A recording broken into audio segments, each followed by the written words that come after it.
Have you ever wondered where does your pain actually comes from? I'm going to be addressing really important subject and very close to my heart is this deep wound of the divine feminine. So divine feminine wound is not just personal. It's not only attributed to us. So when you feel pain as a woman or man who is in touch with the divine feminine, and if your pain is deep and you can't see the end of that depthness, rest assured that that pain is not only your pain, but that you are feeling divine, feminine, ancestral pain that has been going on for centuries and centuries and centuries, going from one generation to another generation to another. So if you are here watching this video, then I can say with confidence that you are the person to end the cycle. So it is ancestral, it's collective pain, it's cultural, it's rooted deep, deep, deep throughout centuries. I don't know for how long, but I'm gonna dive deep into it and let you know. Rooted in centuries of patriarchal structure, suppression, distortion, abuse of women and girls. And we well know from history that many women, many healers, some men as well, have been prosecuted, burned alive for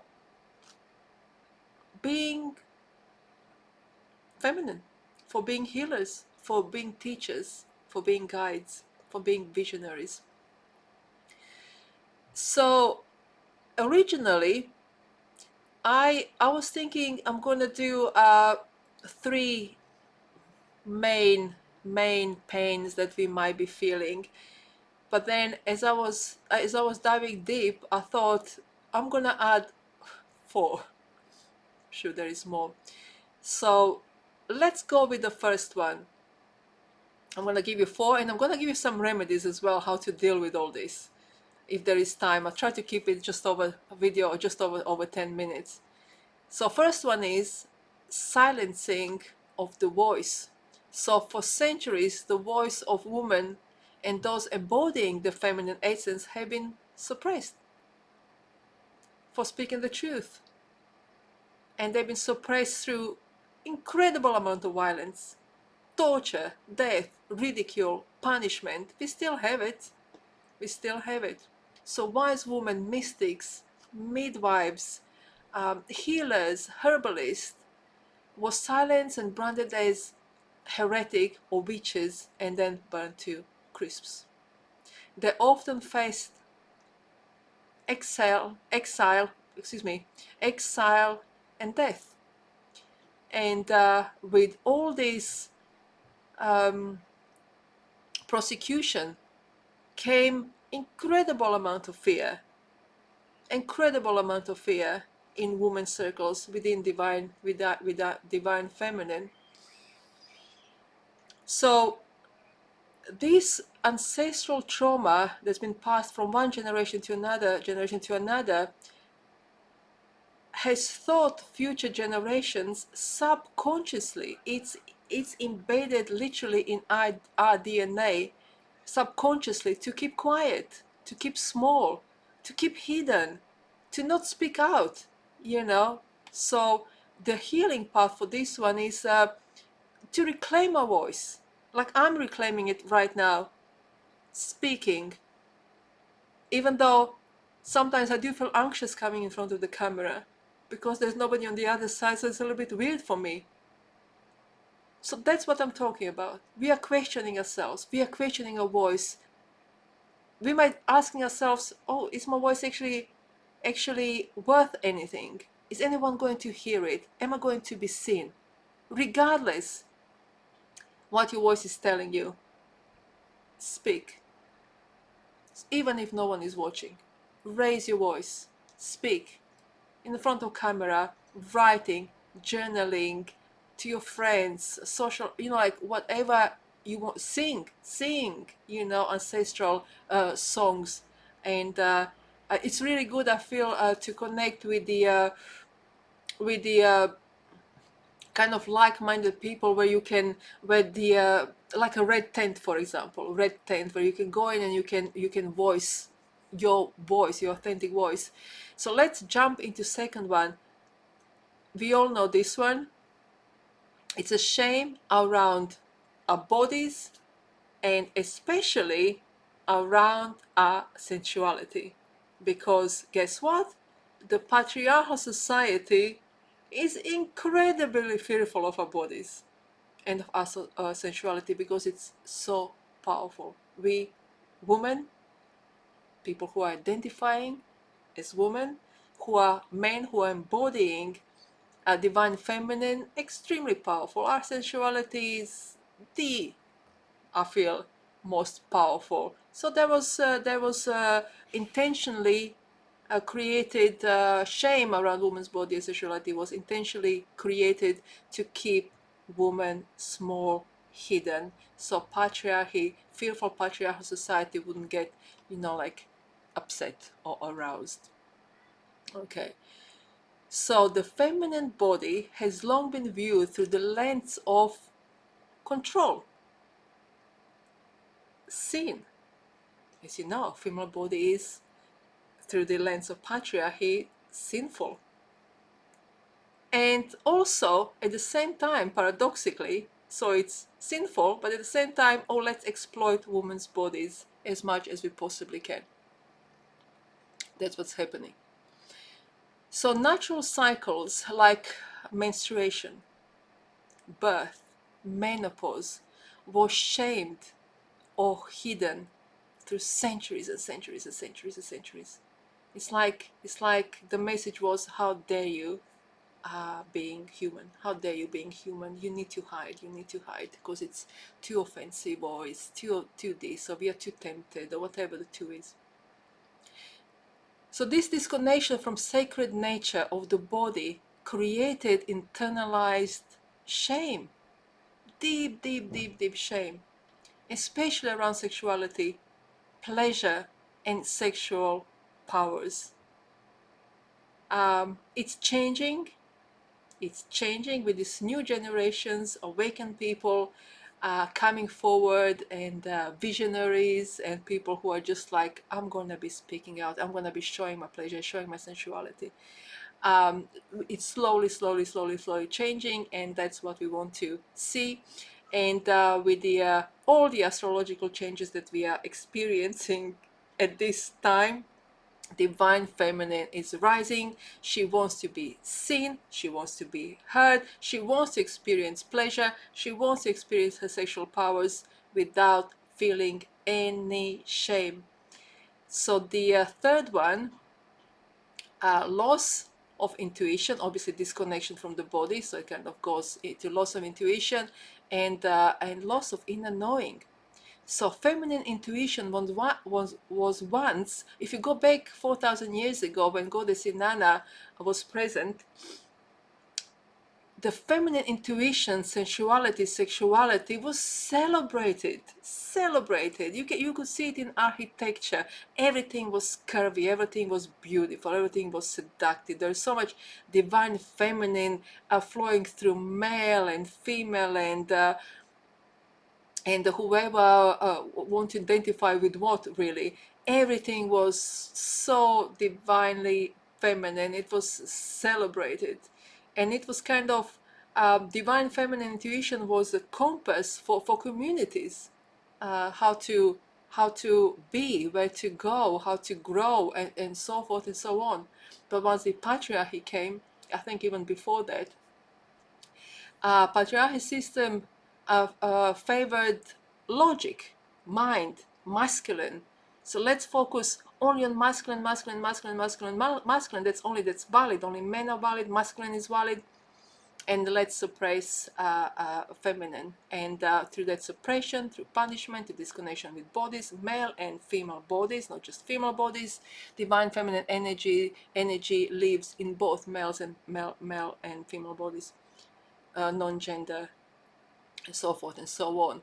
So this pressure to validate logic and to suppress intuition resulted in spiritual amnesia.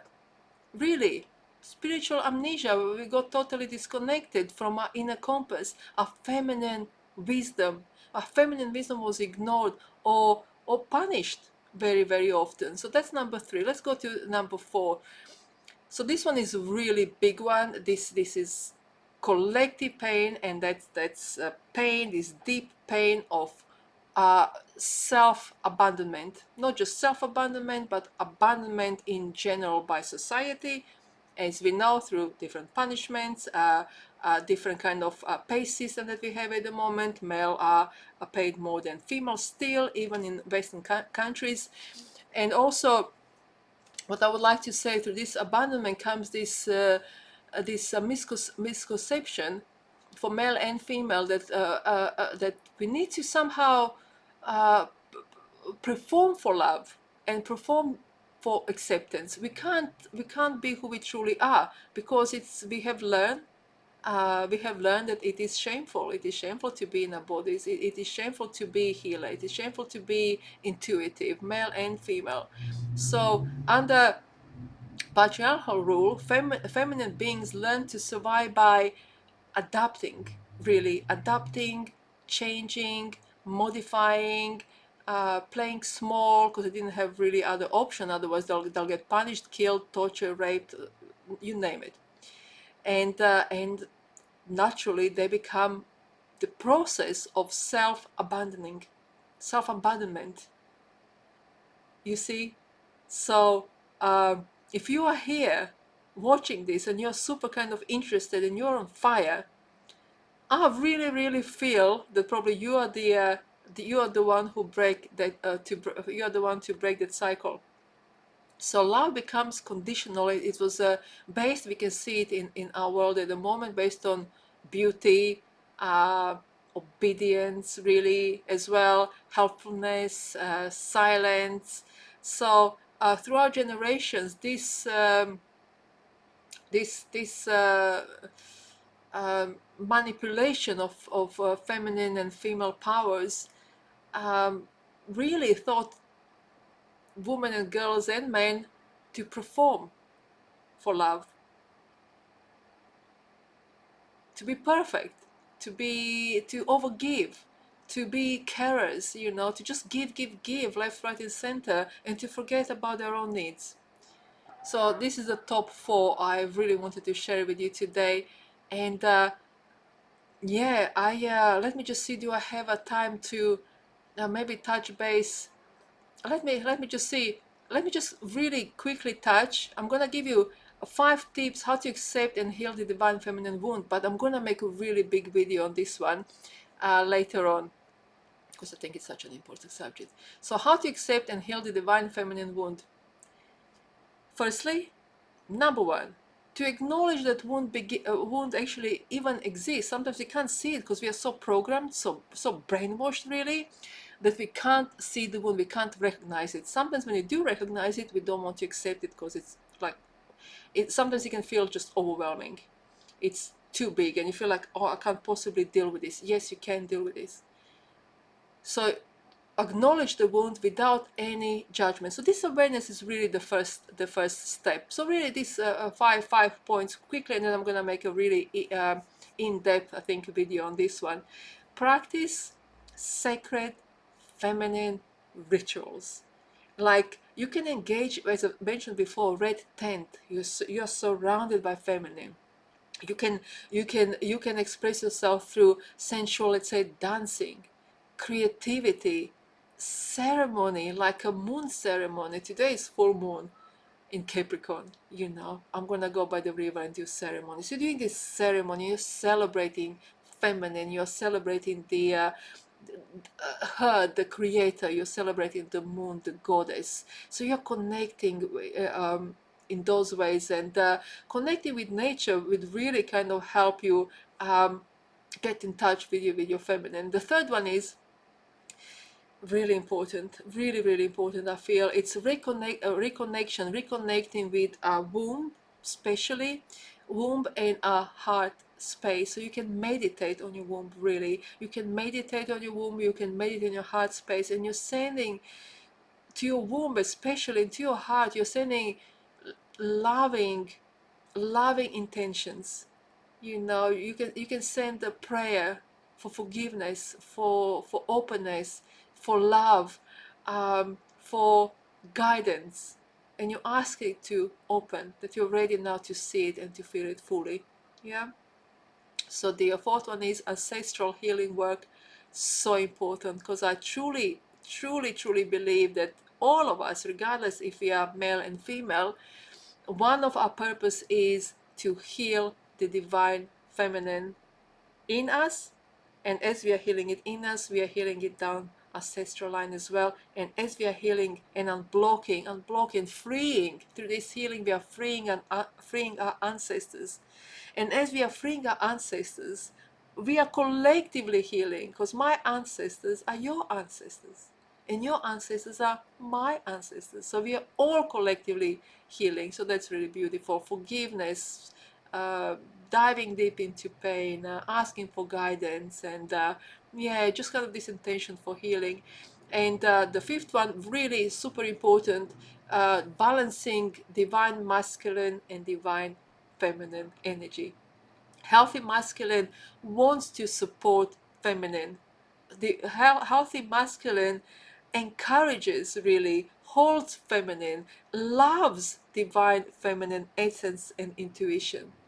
And divine feminine energy loves divine masculine, and loves this safe space that masculine creates for feminine. I mean, they're both creating safe space for each other, but the feminine loves this kind of support and safe space where she's held to create like a goddess that she is.